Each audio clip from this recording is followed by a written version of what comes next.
Vermont. Sam and Act is in that group of men who goes and fights in the Second Civil War. Okay? So they get them up here to Mobile Point. Yellow fever has broken out. And from that point, they take them to Pastor Shan and Sam and Act, Docus Harjo, who signed the Treaty of York, who had a medal around his neck given to them by George Washington himself, who helped Andrew Jackson interpret and that kind of thing. And then that didn't matter. He was just making money. And he died in the removal. His son Alexander, who most of us come from, he disappears at that time as well. I've got a lot of people in our Poarch ancestry that just disappear at that period of time.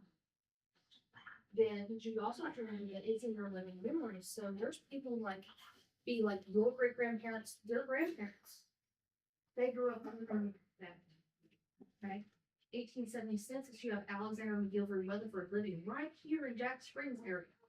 All right. On the census, it says he refused to answer questions about his children. He sent his family out the back door in box. After that census taker left, he moved to Texas. And when you see that and you don't know the history, you're like, that's a little weird. Why's he acting like that? Then you look at when he was born. He lived through Indian removal. He saw people he knew that grew up with disappear. So when that census taker comes in, he's like, I'm not telling you nothing, boy, today. So we have to remember that even our direct ancestors, like your great grandparents and stuff, their parents, their great grandparents lived through this. Okay? And it affects how they live. Like somebody comes and randomly knocks on your door, how does it make you feel? I don't like it. Like, I can tell you that. I'm like, and you're gonna ask yourself, why do I feel like that when that happens? Generational trauma, generational memory. But we also have generational strengths because we made it. We hid out until the danger was gone and we survived. We're still here. Okay? Let's look here. Wash it through. And this is a model of what a cabin looks like in holy ground during the Greek War. This is basically the lithium ground of the cabins up to holy ground. All right? I was like, I gotta go get the cops. And the reason why the base of that is What you call it? Dream catcher. our people were still living like this. My dad grew up in a cabin similar to this with his great grandma. This is my dad's mom and died when he was like 5. And my grandpa brought him down here to live with her for a little while. And he said you can see the chickens through the floorboards. You know, you would have like one big room that's gonna be your living area and another room that's your kitchen. Okay? You got 10 kids, y'all sleeping in the same bedroom. Same area, a lot of them in the same bed. However many people you can pack in there. Okay? So it's rough.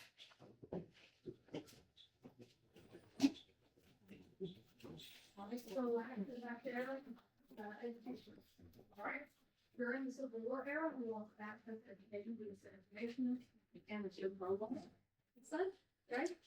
Episcopalians, they bring education back. A lot of people, missionaries coming, a lot of Native American missionaries come into their nation. It was a negative thing because of the boarding school situation. For us, it was not so much that kind of thing, simply due to the fact that they weren't taking our children away from us. Okay? They're bringing education, they're bringing doctors into the area. And when they first got here, no one would come to church. And they said, well, did you talk to Fred Walker? They had no idea that we had leaders. So they went and talked to Fred, and the next day, church was full. Alec Rowland was the first person to get baptized. They said he got baptized shortly before he passed away. He was in his late 80s at the time. And also, that would be this guy right here. He was a fluent speaker. Okay? Most people think that we just recently regained fluency. The more that we research, especially the praise interviews and such, we found out that we lost fluency in a generation. Okay. My great grandfather, okay, his dad tried to teach him Creek. His father was a fluent speaker. My great grandfather, okay, so my dad lived with him, didn't want to listen to his father and didn't want to learn Creek. Because my great grandfather didn't want to listen to his dad. He didn't learn it, so he couldn't teach my grandpa, and my grandpa couldn't teach my dad, and my dad couldn't teach me. The people that grew up hearing Fluent Creek, they died within the last 40, 50 years. That's how close fluency was to us. It's not 100 years ago, 200 years ago. It's that close. It's like a generation or two back. And it's just that it didn't get passed down, or people were afraid to speak it because they didn't want people to hear them, because removal. But fluency isn't as far removed as we think. Like basketry is not as far removed as we think. In the 1940s, when Speck came in here, he saw people with baskets. They were still weaving baskets back then. In my great grandmother's Paredes interview, she was alive when I was born. She's using Creek words in her interview. It's that close, and we can regain it if we choose to. I'm not going to go super over this because it was in the film. Yeah, great. Got to go. To a grade behavior. Until the 5th grade, we couldn't go above 6th grade. My grandpa went to 6th grade. And then we got access to education because at the same time desegregation was happening for African Americans in this country, it occurred for us as well. And we were allowed to go, but we had to get some, that bus situation happened, and then we actually went and bought our own bus and bused our own children at Atmore. Because that was on the school left, because the school in McCullough decided they would just tear her down. And one of the elders said that they tore down this rather than let the Indians go there, they just let them tear it down. So. Now we're in modern day Poarch, and most of y'all are aware of that already, because that's why you're here, because you've applied to work here. We're a lot more than casinos now, we're a lot more self-sustaining, which is super important, especially the more that I read about the position we were before the 1832 removal started. We were in a bad spot because we couldn't take care of ourselves. Now we can take care of ourselves. So if anything bad happens again, we can handle ourselves. But anyway, that will be it. Thank you so very much.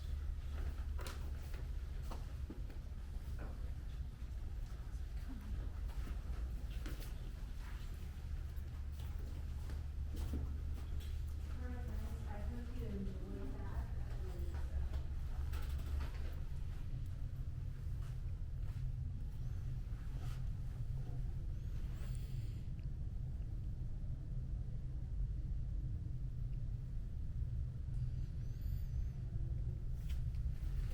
These are all for sale.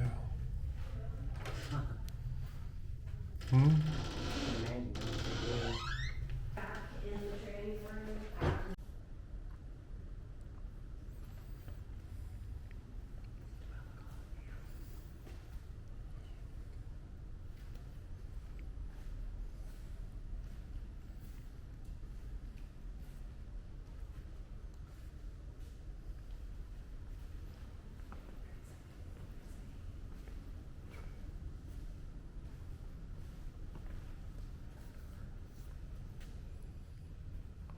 What? This is it.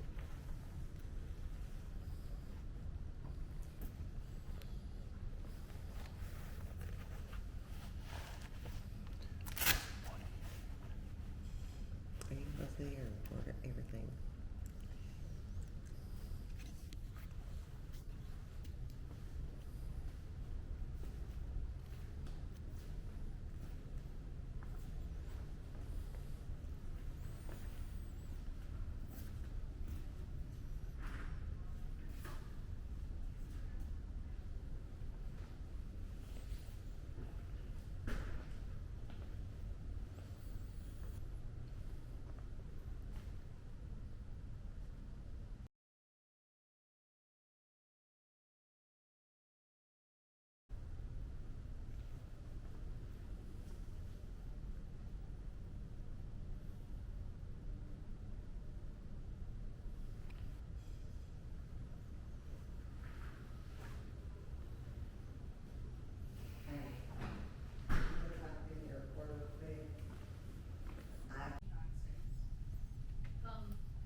to